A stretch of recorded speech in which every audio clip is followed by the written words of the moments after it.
We want to welcome back those of you who have been away, hopefully in warmer climates. It's nice to have you back.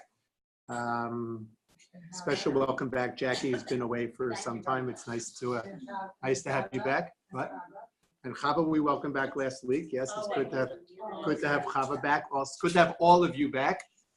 We would like to learn this morning, or dedicate our learning for a refuah shlema for Carol's mother, who is recovering from recent surgery, and our wishes are that she should have a complete and speedy refuah. So we will be learning for refuah shlema for Genendel Basdina. Genendel Basdina, and if you could remember her in your davening and in your mishaberach, so I'm sure that would be very appreciated as well. Okay.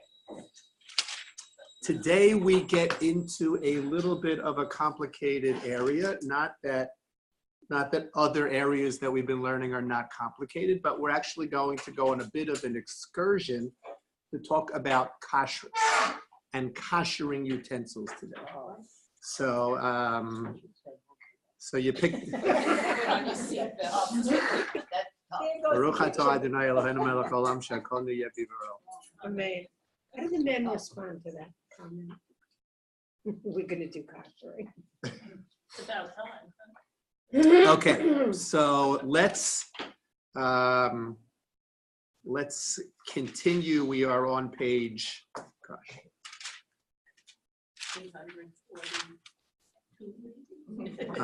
We haven't changed the page. 840. Thank you. 840. You could go away for like months and come back and we'll still be on 840. It doesn't matter. Maybe we'll be on 842. Look at it. It took us 18 years to do Chumash Bereshis. 19 years. What do you expect? I mean, okay. How many years have we been on Oh, yeah. 10 years. Yeah, I was going to say, I Oh, started Bamidbar. at the beginning of Bamidbar. I've been here back 10 years. 10 years. I can't Well, believe makes it. sense, It 'cause we seems go like it 30 just started. 2 months ago, it was 8:40. We just started. Well, it makes sense. This is my complaining about Chumash. This is my 30th year. So it took us how many years? 19 years. 19 years to go through Chumash Bereshis. It's our 11th year. So all right. So we're The question is if we remember any bereshit. It's not quantity, it's quantity. that you go. Okay. So Pasuk Tesvav, Pasuk 15 on page 840 says, Right on schedule. V'cho kli fasuach asher ein samid pasil alav tamehu. Now we are talking about what is in the house, because the previous pasuk we learned about tumas ohel. We learned about what happens if someone dies inside of a house, a building, a room, whatever, a car, whatever, and what happens to someone else who comes into that house. Someone else comes into that house, or someone else is in that house, so that person becomes tameh. We call that tumas ohel, and we spent a lot of time on tumas ohel and the difference maybe between Jews and non-Jews, and a lot of the practical ramifications. What the Torah does now, it turns its attention not to people in the house, but rather to objects in the house. In other words, we know that objects can become tameh. That if I'm tameh and I touch an object, or if an object touches something that's tameh, the object itself can become tameh. There is no intrinsic tuma in objects. What's the reason for that? There's no life. Correct. There's no intrinsic tuma in objects. In other words, objects can never become a source, a primary source of tuma, because, as Beverly said, they're not alive, right? Remember, tuma is associated with death. But they can become a conduit. But they can become a conduit, correct, right? They can become a conduit, but they can't become a primary source, okay?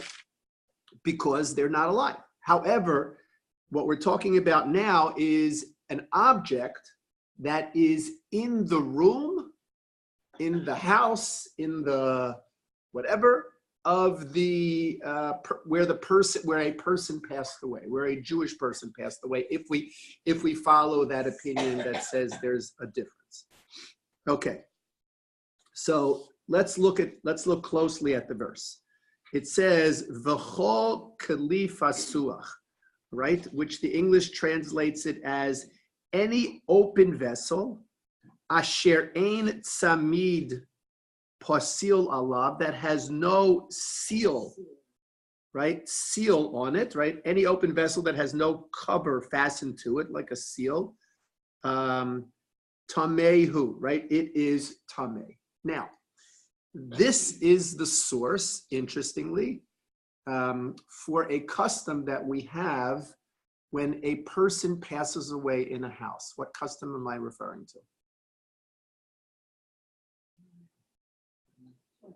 Okay, so there is a custom of putting the person on the floor before taking them out of the house. In other words, when the Chevra Kadisha comes, the Chevra Kadisha will often place a person on the floor, feet towards the door, and then pick up that person and take that person out of the house. Completely separate discussion, and often an unusual discussion in hospitals. You know, hospitals are not too keen about things like that. But okay, that's what a Chevra Kadisha does. That's what, not related, but certainly an important thing. Open a window, Raylene said. That's true. We want to open a window. Why? Because we want not to let anything out. There's like, if you open a window, it doesn't let Tuma out of the room. It's like, whoa, there goes the Tuma. No, right? You open the window. Why do you open a window? No, the neshama doesn't need a window. The neshama doesn't need an open window to get out. Right? You know, it's like people say we open the door, right? We open the door on Pesach for Eliyahu to come in. Eliyahu needs a door to come in. Yes. Right? That's what I learned when I was three. That's it. Okay, I'm not gonna, I don't want to burst any bubbles, but that's not the reason that we open the door. Eliyahu doesn't need a door to come in, and the neshama doesn't need a window to leave. Right? So why do we open a window? Ventilation. Why do we want ventilation? Because you have a dead body. So number one, if the dead body begins to deteriorate, right? If the dead body begins to deteriorate, which it can if it's in a home for an extended period of time, it produces an odor. There's a smell, and not a pleasant smell, and therefore we want to open a window. Also, certainly certain bodily functions as well cease, and we want to open a window. However, there is a halachic reason for opening a window as well, and that is to preserve the body. Meaning, if it's cold outside and it's not as cold in the house, like let's say today, right? Today it's 40 degrees outside, 35, 40 degrees outside. So in your house, it's 68 degrees. So if you wanted to preserve a body in your house, not that you would be interested in doing that, but if you wanted to preserve a body in your house, you would shut off the heat to that room and you would open the window. And sometimes this becomes an issue. Let's say if a person passes away on Shabbos. A person's at home and passes away on Shabbos, and you wait, which is what you're supposed to do. You wait until Motzei Shabbos before removing that person from your home. A body is muktzah on Shabbos, right? So you wait until Motzei Shabbos before removing that body from the home. It's not an easy thing to do, right? Not at all an easy thing to do, but that's what the halacha says one should do. So under those circumstances, if it's cold outside, you want to open the window in order to keep the room as cold as possible to prevent the body from deteriorating as much as possible. On Shabbos, you don't move the body to the floor. Only Motzei Shabbos before you take it out. So what happens if you're walking to shul and you come across a dead body? Are you obligated to bury it at that point, or you're just leave it I would there? suggest calling the police. So then, no, I'm sorry. I mean, what's your obligation then? Just to notify the authorities? Even I mean, though, in today's society, if you're walking to shul and there's a dead body or there's a body, right? right? If there's a body on the street, you're walking to shul, I would suggest that you knock on somebody's door and where there's no mezuzah and have them call the police. That would probably, right? In the days, in the olden days, right? If you were walking along and you found a body, right? It was a mitzvah to bury that body, right? And if it was the Kohen Gadol on his way to do the avodah, he would have to stop and bury that body. Right. It's called So- a mace mitzvah. So today, if the person dies in your house, you're not obligated to call. So it's, in other words, if it's in your house, you're obligated to do nothing. But One if has it's not- nothing, we're talking about two different things. Okay. An obligation to bury and this are two different things. You have an obligation to bury if it's one of your 7 relatives. You have an obligation to bury. Now, somebody else might assume that obligation. But until somebody else assumes that obligation, you have an obligation to bury. Okay, so now, what do you do if it's in the summer? In the summer, it's very warm, right? Yeah, but you can't turn the air conditioning on Shabbos. You can't adjust the air conditioning on Shabbos. It's one thing to open the window and let the cold air come in. That I could do on Shabbos. But I can't adjust the air conditioning on Shabbos. So the halacha is you ask someone who's not Jewish to raise, or I always get confused. I don't know, raise or lower, but to make it colder, right? To make it colder in the room. And why can you ask somebody who's not Jewish to do this? Because it is litzorech mitzvah. There's a mitzvah of kavod hames, of properly honoring the dead. And that means doing shmira is kavod hames. Why do we do shmira? Not that we're any more off topic, right? Why do we do shmira, right? Shmira is that the body from the time the person dies until burial is watched by someone. That's shmira, okay? Why do we do shmira? Okay, so out of respect, right? In other words, we want to make sure that this body, well, we want to make sure that you're saying something different, right? We want to make sure that this body is not alone, that it would be considered disrespectful to the body. The neshama's not there, but it would be considered disrespectful to the body to just leave it alone, to just not pay attention to it, so to speak. So we have a shomer who's there to pay attention to it. In the olden days, there was an additional purpose of the shomer, and what was that? To make sure no one stole the body? No, not. I mean, yes, that's true. That's true. But in the olden days, right? In the olden days, Start the right? journey? No, to make sure that animals Oh. didn't desecrate the body. When it's out. The Gemara says that when a person's alive, right? In other words, if you see a rat, there's like these great videos on YouTube of the New York City subway system, right? And a rat running through the car, right? What happens if you see a rat? I screamed. Yeah. You scream, you jump up on the chair, Get away. right? You get away from the rat, right? Now, in reality, that rat is more frightened of you than you should be of him, right? Is a rat male or female? I don't know. I guess they have both, right? Probably from the look of things, they have both. Okay, right? So the idea is that this rat is naturally afraid of a human being. In other words, the basic kinds of animals that desecrate a body are afraid of the body when the person's alive, right? In other words, that mouse is running out of the room, not because he knows you're going crazy, but because he's scared of you, right? So when a person dies, when the neshama leaves, that fear departs. The Gemara says that. So in other words, a body, this rat is not afraid of a body. This rat is afraid of a living person, but not afraid of a body. So in the days before we preserved bodies the way that we do today, namely through refrigeration, the body would begin to decompose. It would attract rodents, and the rodents would desecrate the body. So one of the jobs of a shomer in those days was to ensure that the body was safe from desecration by animals. Yes. That's how Yosef find out about several things about his dream that he's going to die. because the bird came and ate from his basket.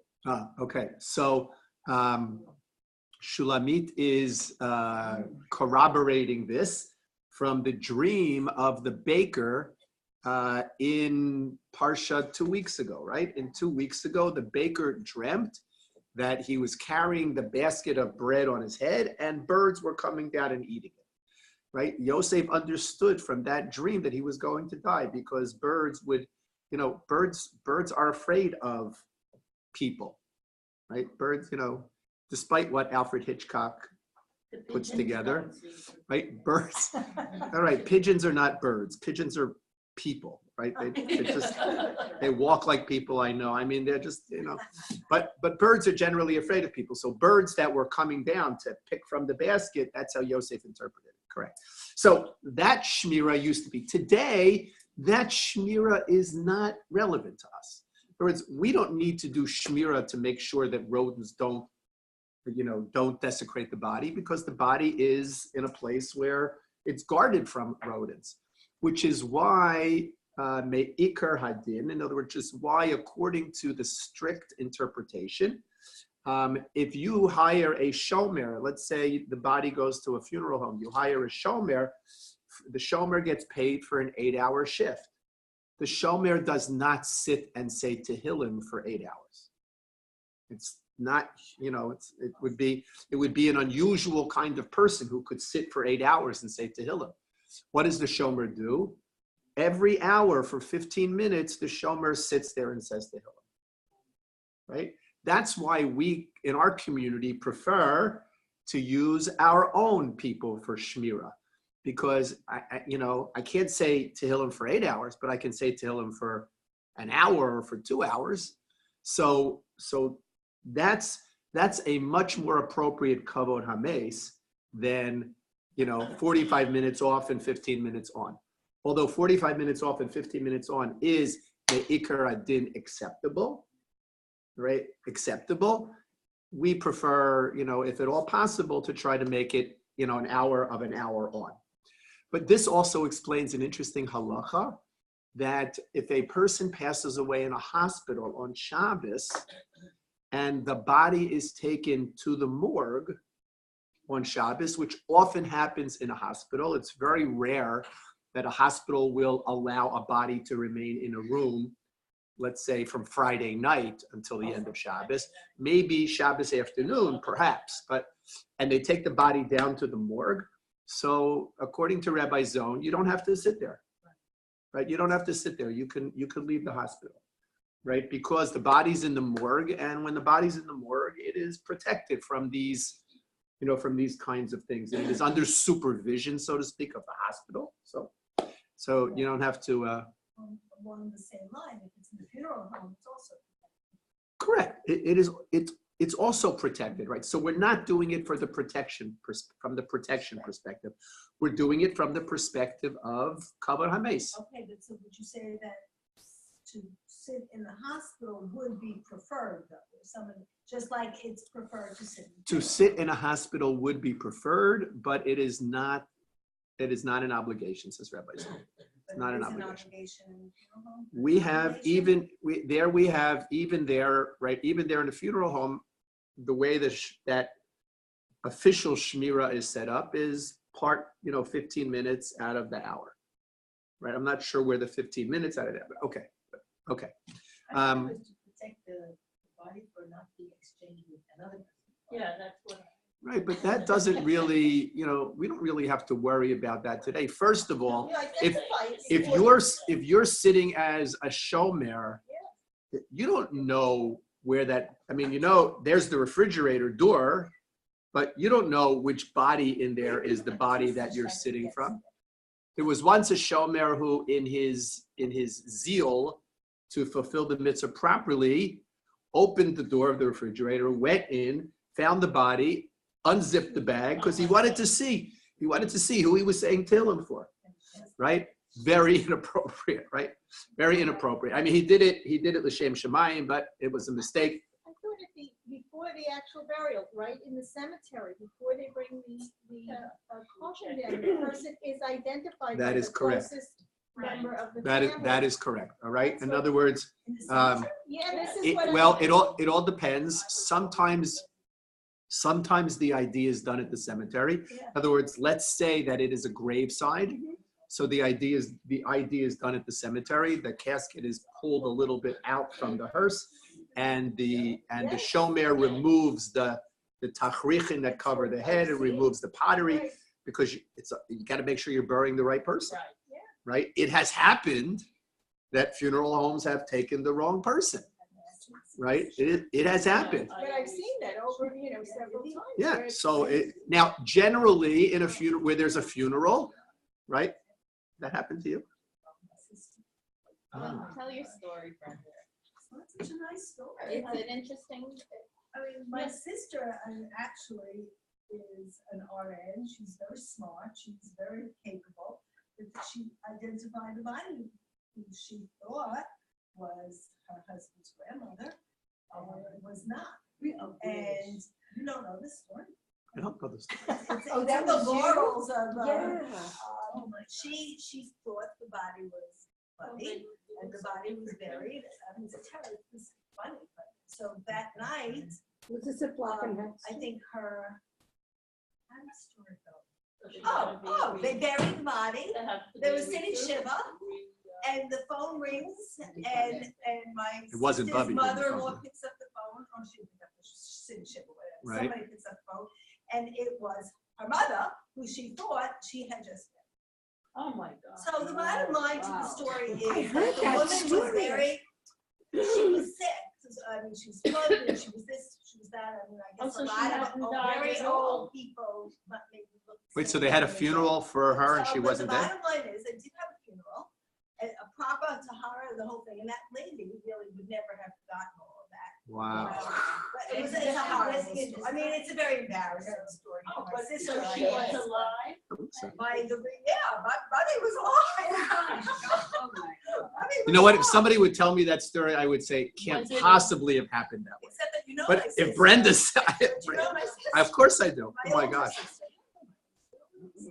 Where are you? So anyway, so Oh, my God. okay, so this is That's so- right. So this is a good reason. So that's the Speak to reason. Right. someone at least Okay. once a day. But the All right, so this is a good reason to identify the body.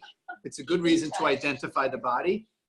You just because listen, funeral homes are and people are only people. So okay, anyway, let's back up. Back up. Sitting Shiva. It's not what we were. What right? So That's an unbelievable- so all right, we put the body on the floor. I'll take it out. We put the body on the floor. We opened the window, but none of which I was looking for. There's one other thing that I was looking for that's related to this pasuk. Close them. Any Cover all the uncovered liquid in the house is spilled out. Never heard that? Any uncovered liquid in the house is spilled out. If there's a dead person. yeah, that's what we're talking about. That's what we're talking about. Oh, no, because some people, I mean, there are customs that with food, cut food, blah, blah, blah. It's not covered, you don't need it, blah, blah. So any Like if someone started a can of Uncovered- soda. somebody started a can of soda, somebody has a glass of juice, somebody has a cup of coffee, right? If it is uncovered in the house, And a liquid. a liquid, we spill it out. We spill it out. Now, it's not directly related to this because this, as we learn, this pasuk, as we learn, is telling us about a very special kind of object. What?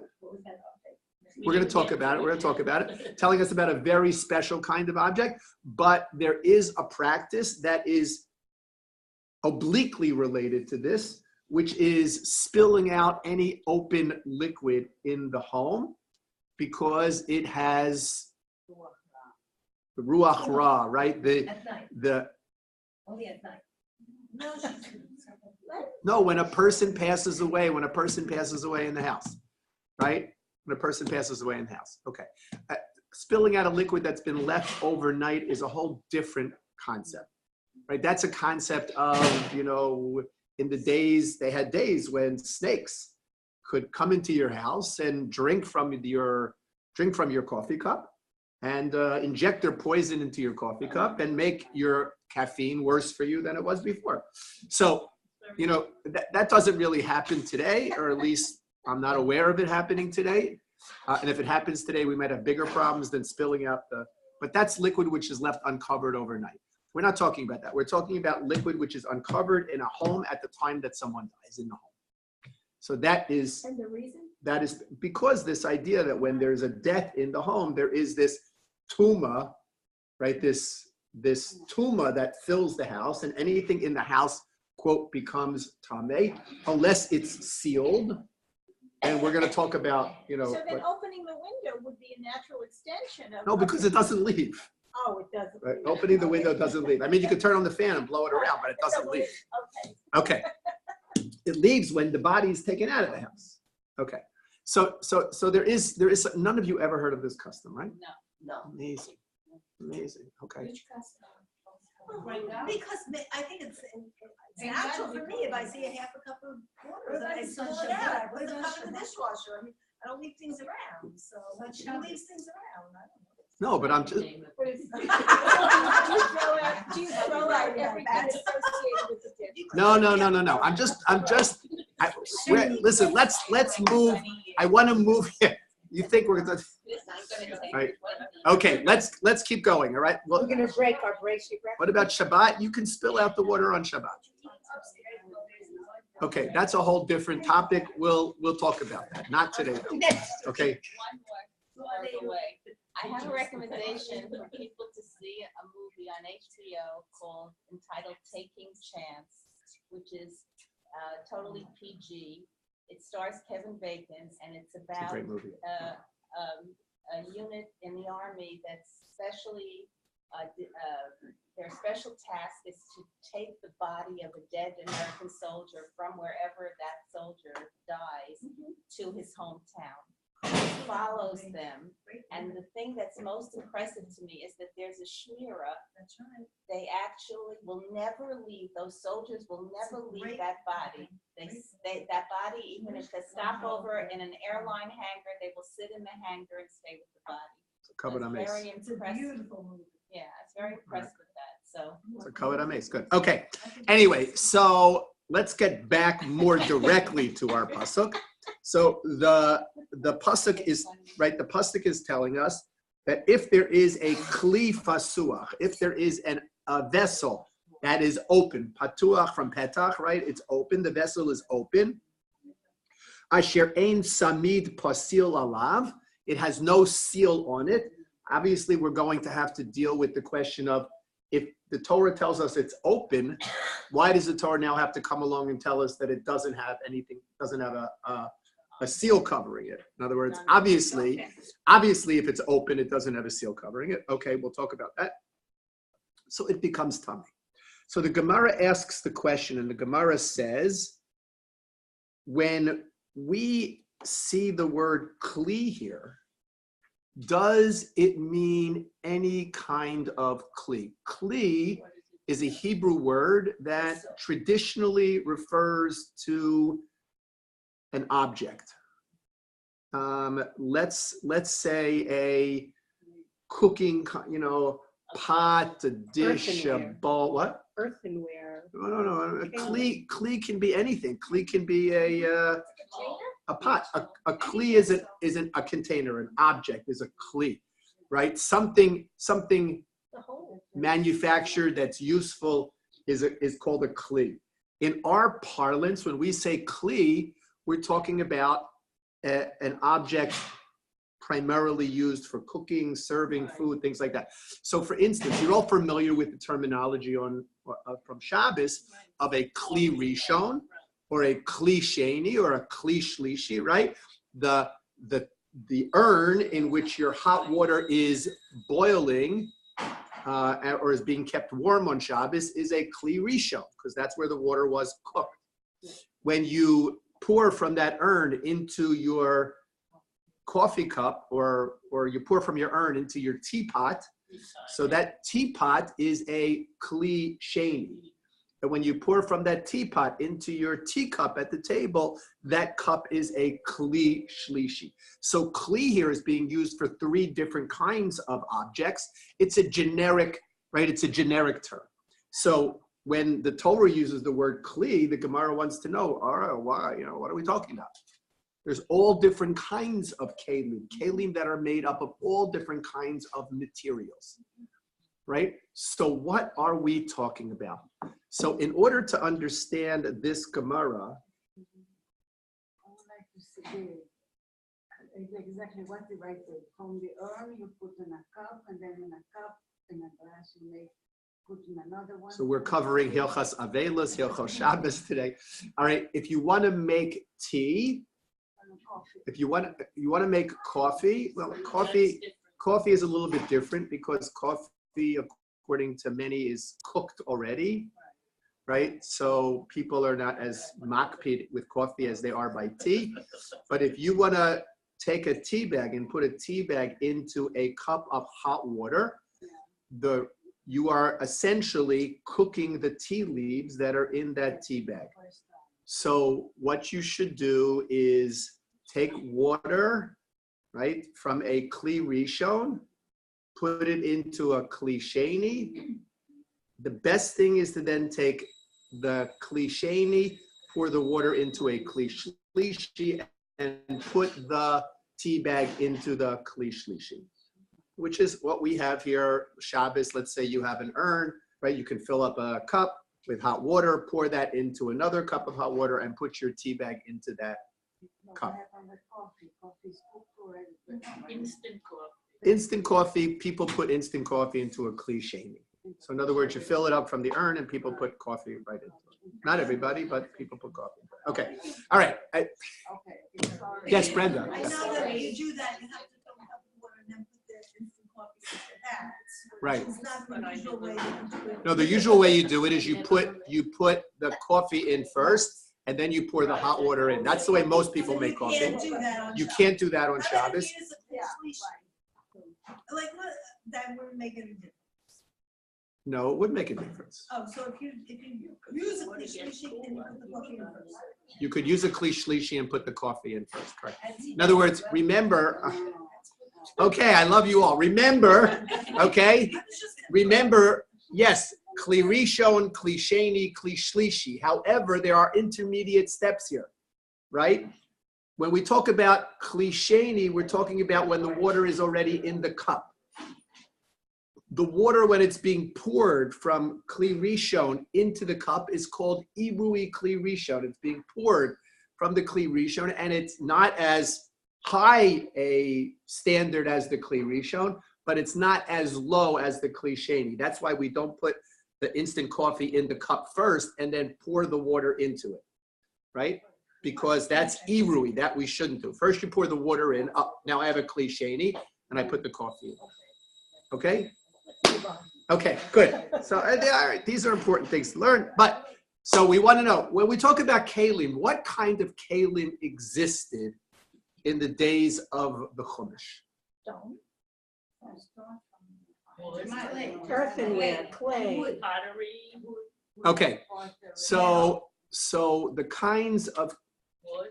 kelim that existed are metal,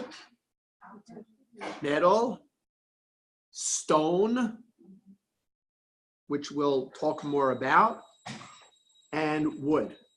Those are the kinds of kelim that existed. What about leather? You don't eat from them. People didn't use leather for, Carrying water or oh, they might have used it for carrying, yeah, but they didn't use it for cooking. Leather wasn't used in cooking in any way, right? I mean, obviously they had leather, but usually they wore the leather. But they didn't have pottery? No, they had pottery. That's earthen, right? Stone, right? Pottery is essentially stone. We'll talk about it, but it's essentially stone. How do we know about these kinds of kelim? No. I mean, obviously we find them, you know.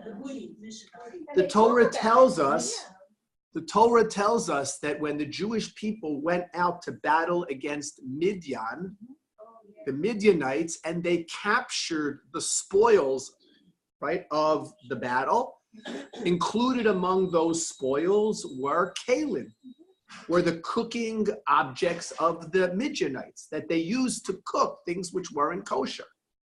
So when the Bnei Yisrael brought those objects back, they needed to be told how to kosher those items.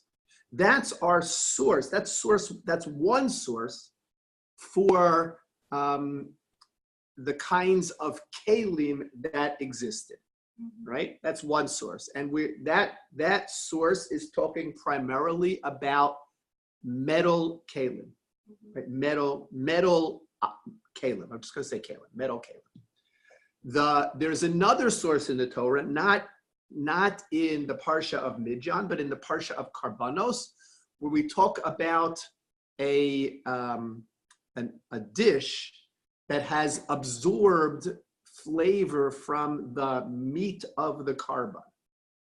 In other words, a dish which has absorbed flavor from the meat of the carbon. That when the carbon can no longer be eaten, so that kli can no longer be used. Why? Because the flavor of the forbidden carbon is in that meat, is in that kli, After a certain time. Yes, we know that a carbon could only be eaten for a certain period of time, right? Depending upon the kind of carbon it was, it might only be able to be eaten that day, or it might be able to be eaten the day, the night, and the following day. Depending upon the type of carbon, the day and the night, or the day, the night, and the day. Okay, depending upon the kind of carbon. But when it reached the end of the prescribed time, that carbon became forbidden.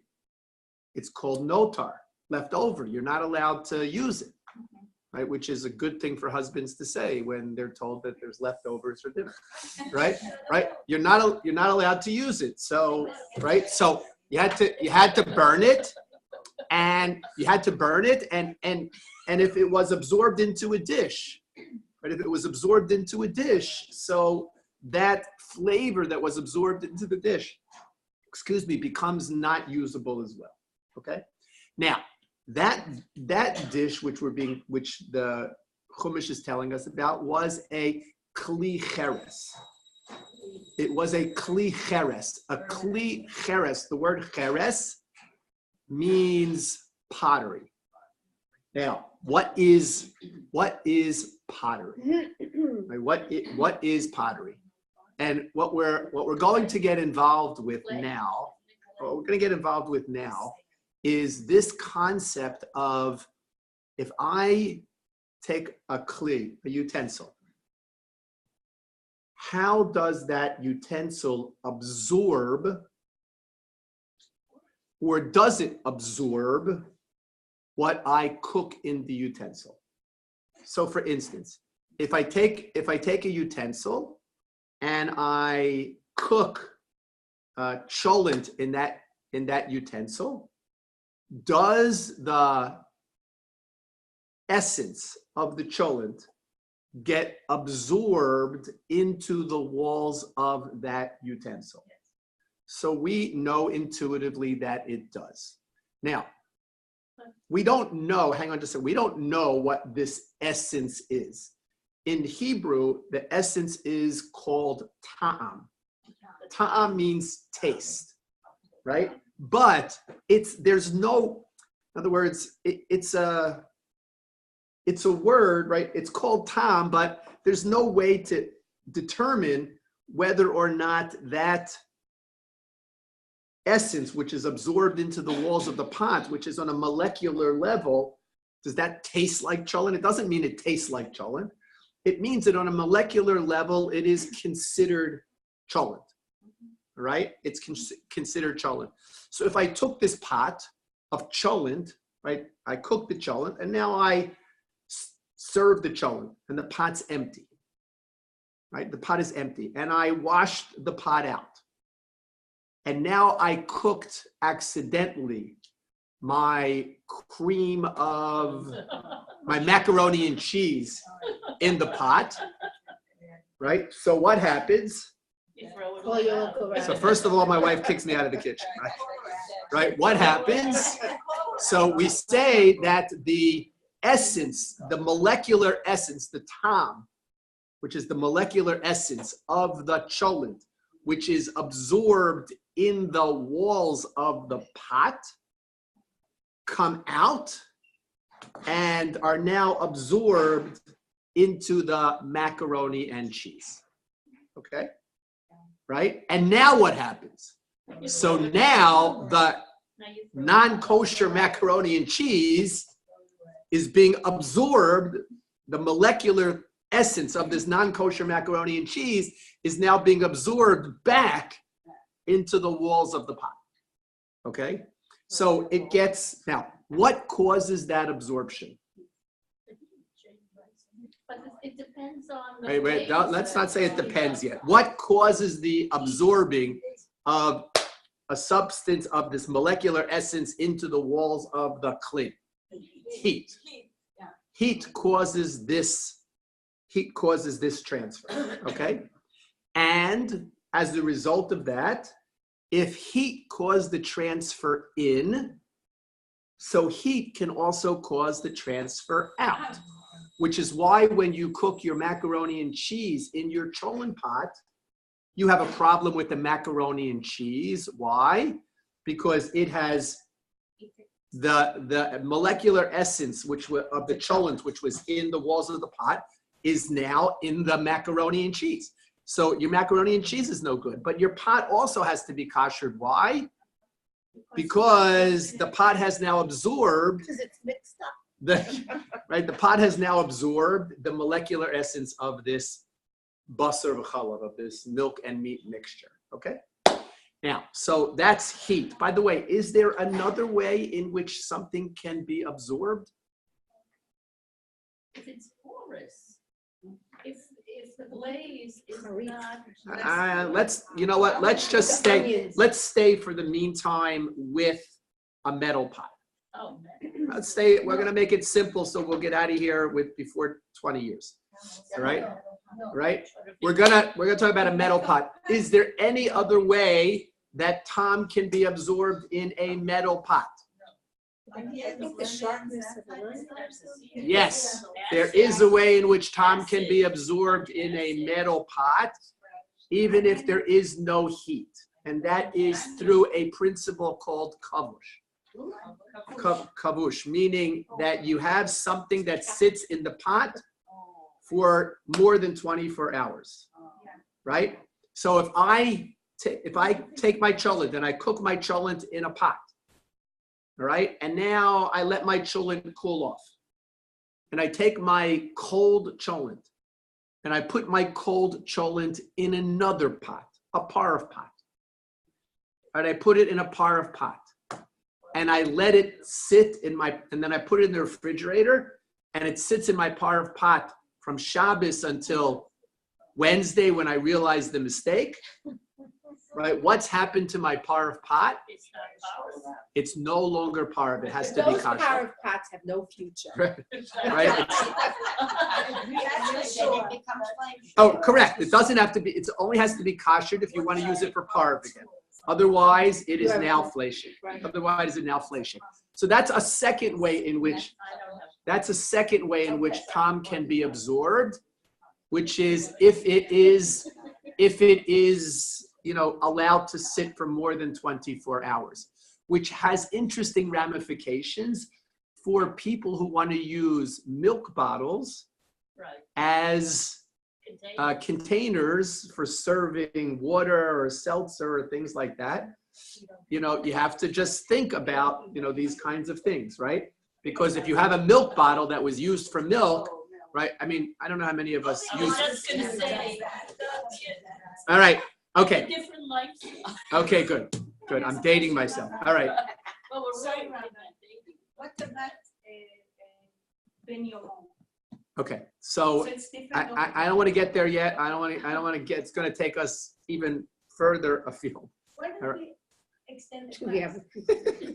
I haven't done it. Okay. So let's keep going here. Okay. Now, in order for this Tom, this molecular essence, to enter into the kli, there needs to be heat present, or a time of 24 hours has elapsed.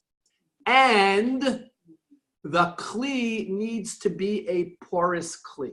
That's what I said. And the kli needs to be a porous kli. Okay? Metal, by definition, is porous. Yes, If metal. Aluminum gets pitted, an aluminum pot, if you cook certain things in it. You should not be using aluminum to cook anyway, But right? you're Aluminum is not a good idea to cook with anyway because it, saying- right. Yeah, they still do, right? Right. We don't know what's going on in the back, but they use. Okay, anyway, so, all right, so it has to be porous, right? It has to be porous. A metal kli is porous. A wooden kli is porous. So if I took a wooden spoon and stirred my cholent, that wooden spoon is flakes, okay? Because it absorbed, it's porous, it absorbed the molecular essence, the tom of the cholent. But what about if I took my cholent and poured it into a glass bowl?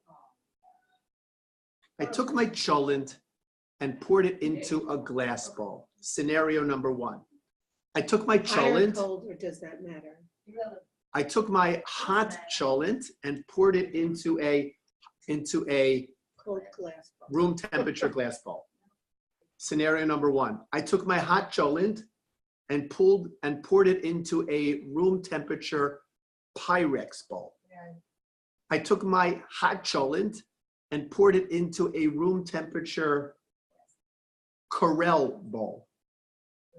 Right?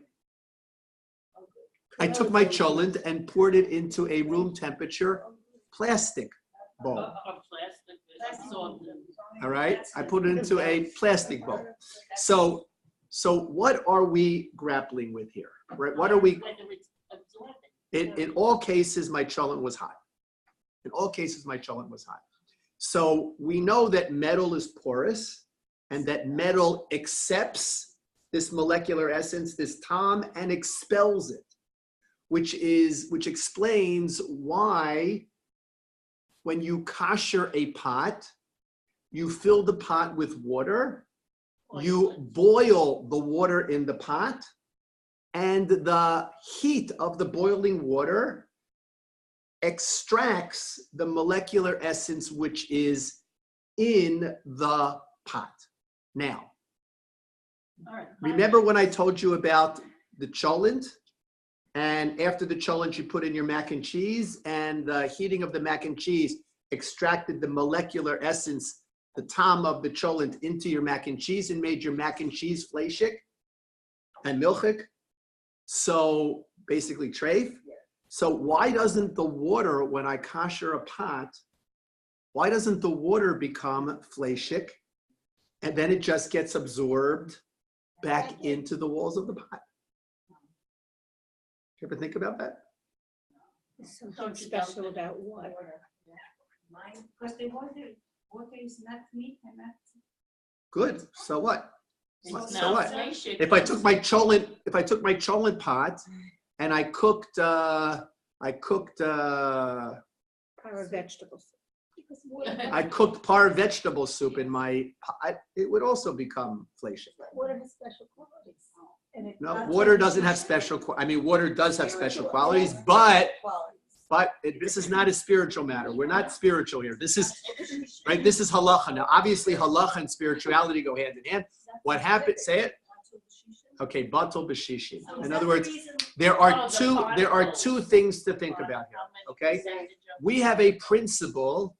We have a principle that this is all background. We have a principle that says that certain substances can become nullified in a mixture which is 60 times the value of the 60 times the volume of the The substance. ratio. Okay, right. So for instance, if I had a cholent pot, big cholent pot, and I was making my coffee and I poured milk into my coffee, and a drop of milk splashed from my coffee into my cholent pot. Next time she get covered.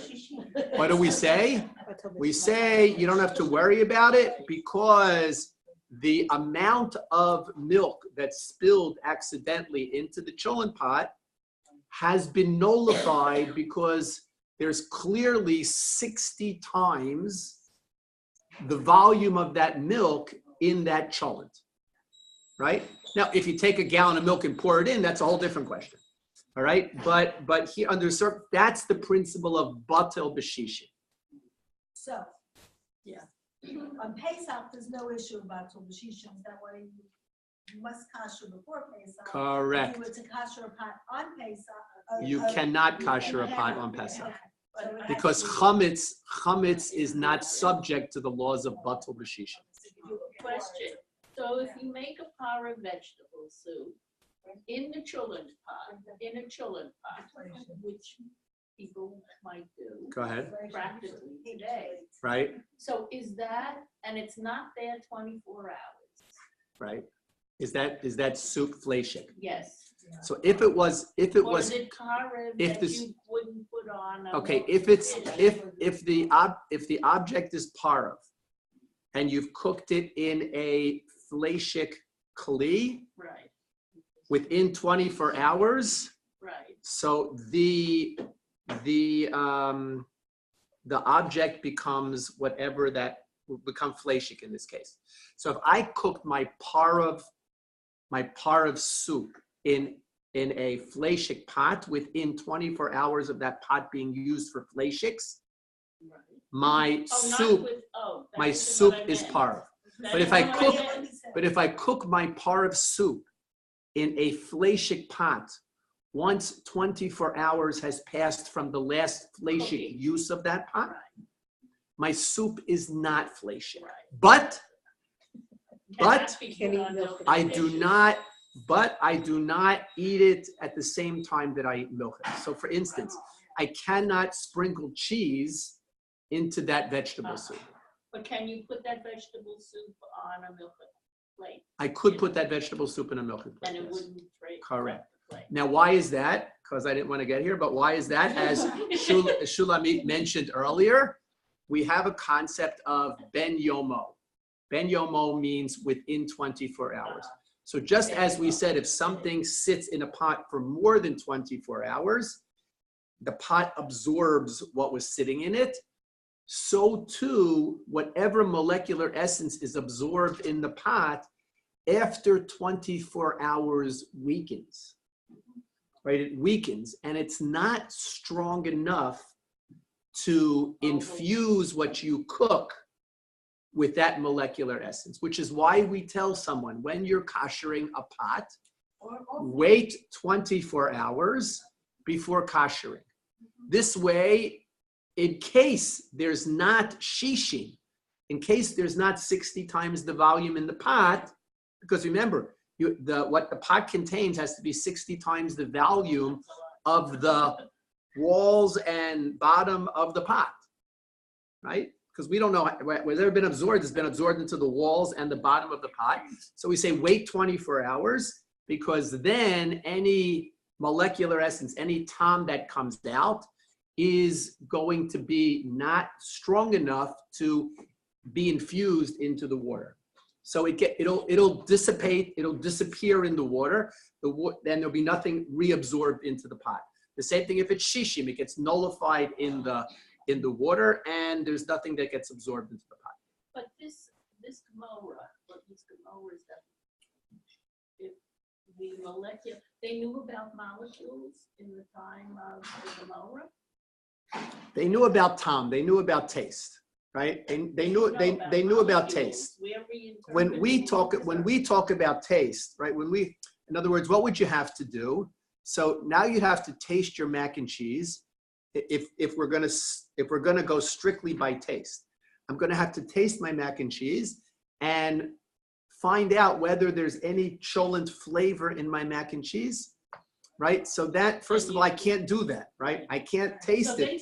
I can't taste it to find that out. And secondly, even if I could taste it, who's to say that I could discern whether or not there is actual cholent taste in my mac and cheese. So because of that, I'm referring to it as a molecular essence. It's called Tom because Right. the essence is taste. But Right, the same thing is for koshering the oven for Pesach. all the same thing applies whenever you kosher something. Whenever you kosher something, these same rules apply across the board. Now, let's get back to my three scenarios. Let's get back to my 3 scenarios. Okay? 4 scenarios. Okay. Now, first of all, did they have plastic in those days? No. They didn't have plastic in those days. So since they didn't have plastic, right? Plastic is a synthetic material.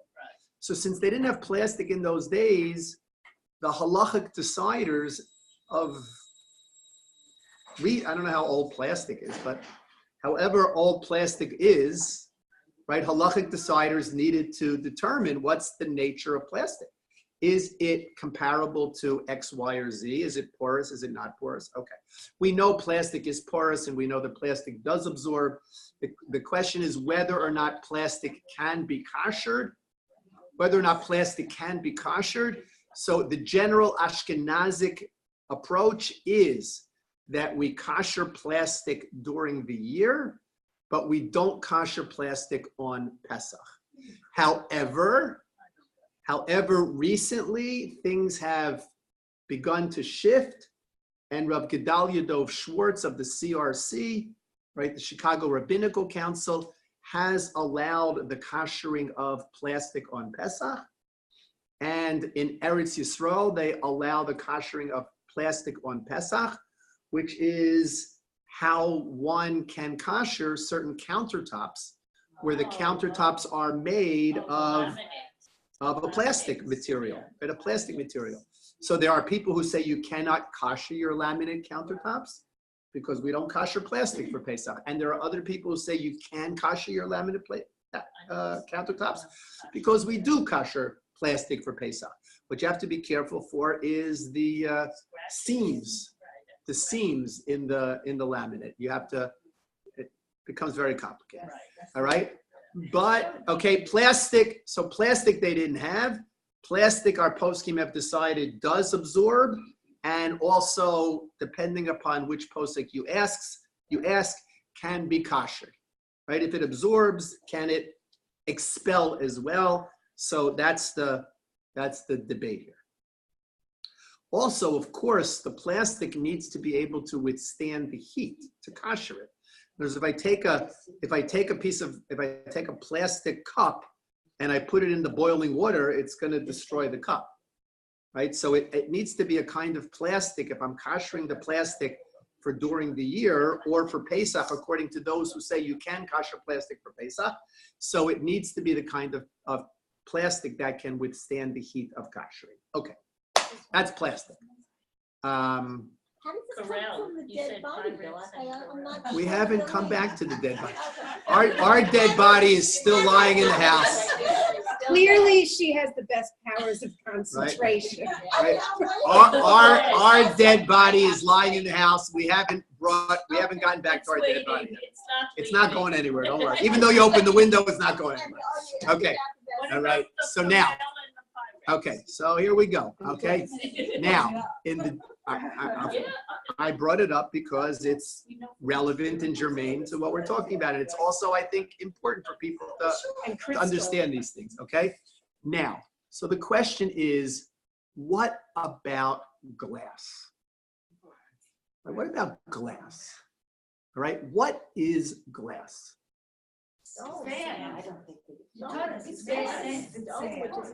Glass is sand, and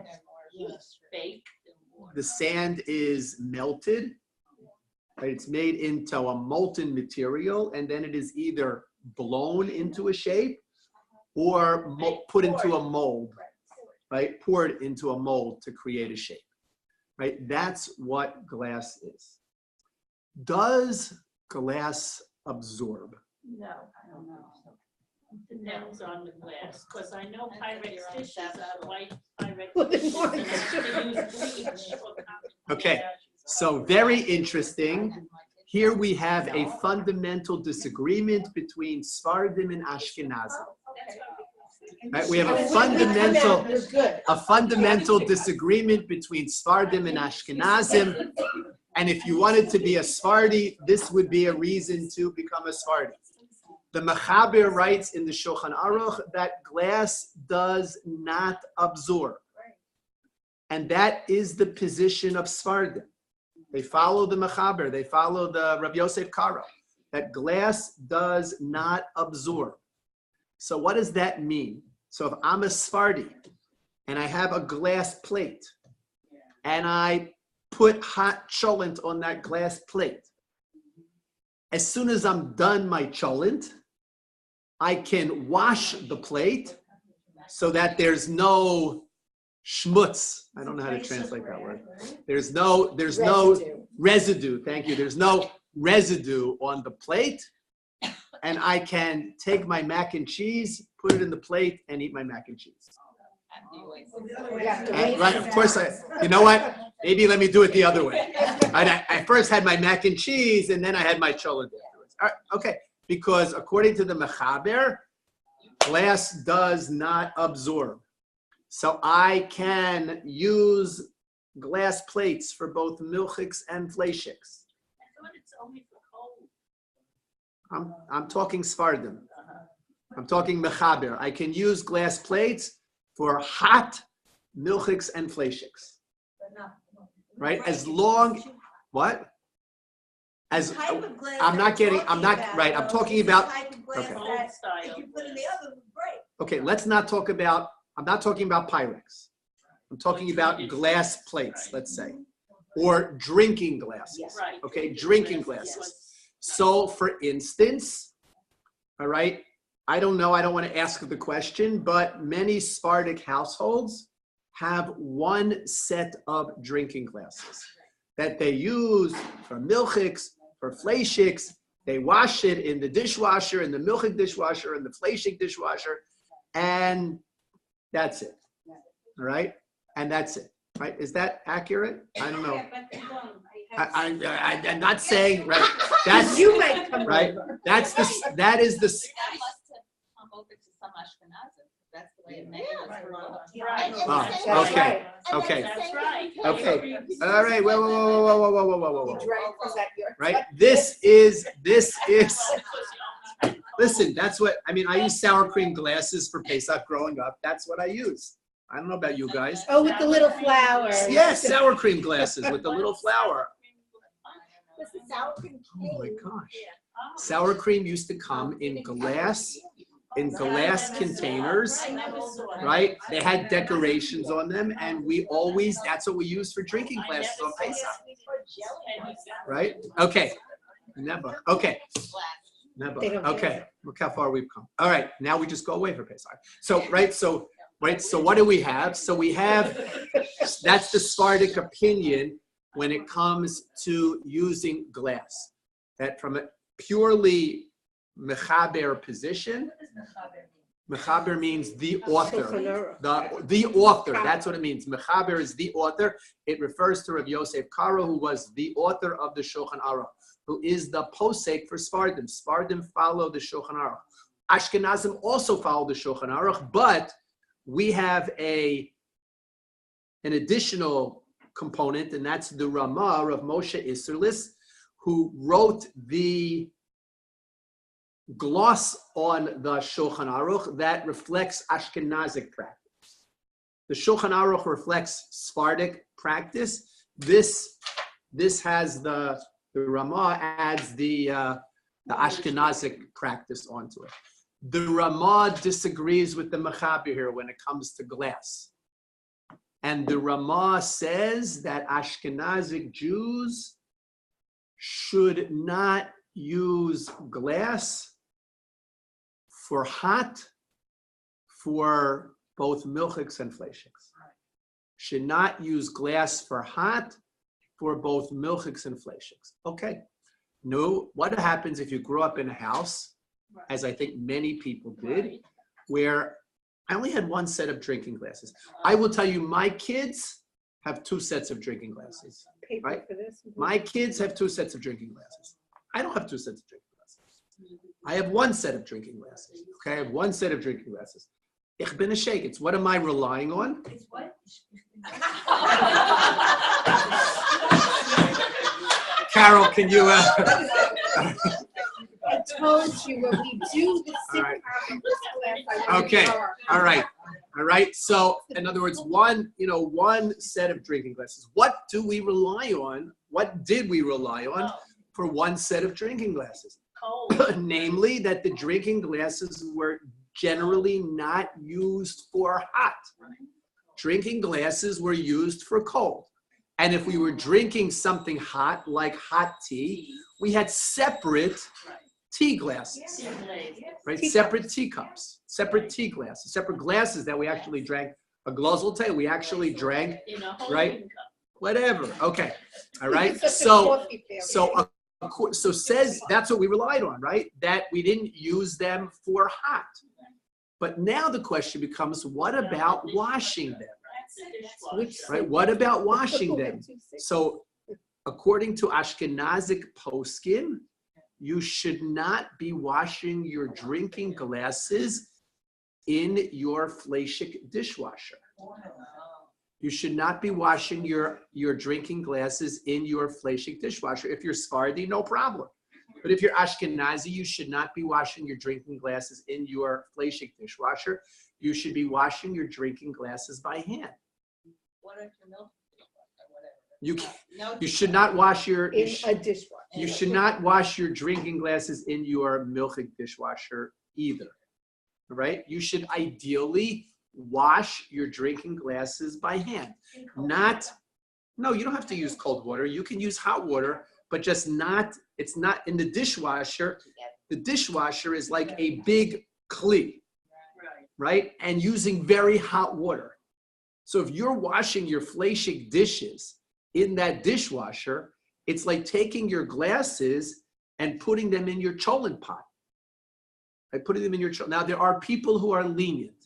There are people who say that the dishwasher has 60 times the amount of whatever fleshik substance there is, right? And the water and the soap nullifies it also. So there are people who will rely on these leniencies and wash their glasses in a dishwasher, all right? And, there are husbands who will rely on these leniencies because of pikuach nefesh. Because they don't want Right. to do this, they don't want to wash the glasses. Or their wives will kill them if they say you have to wash the dishes by hand. So there are leniencies upon which to rely. And many people do rely on those leniencies, whether it's the soap leniency, whether it was the Eino Ben Yomo leniency, whether What does it's that mean? that it's not within 24 hours, that you're using okay, the glass yeah, not within 24 hours, whether they rely on the batul b'shishim leniency. There are leniencies on which to rely. I don't want you to think you have to go home and kasher your glasses, because that's a problem in and of itself. All right. But what Ashkenazim say, what they say, Ashkenazic poskim seem to say that you should not be washing those dishes with hot fleshiks. Makes sense. With hot It makes fleshiks. sense. Okay. In distinction to the Ramah. Okay, the dead body will have to wait a week. Oh, next week. Wait, next week, do we have, how many of you are around next week for a class? Okay, it's a fast day next week, so, Oh.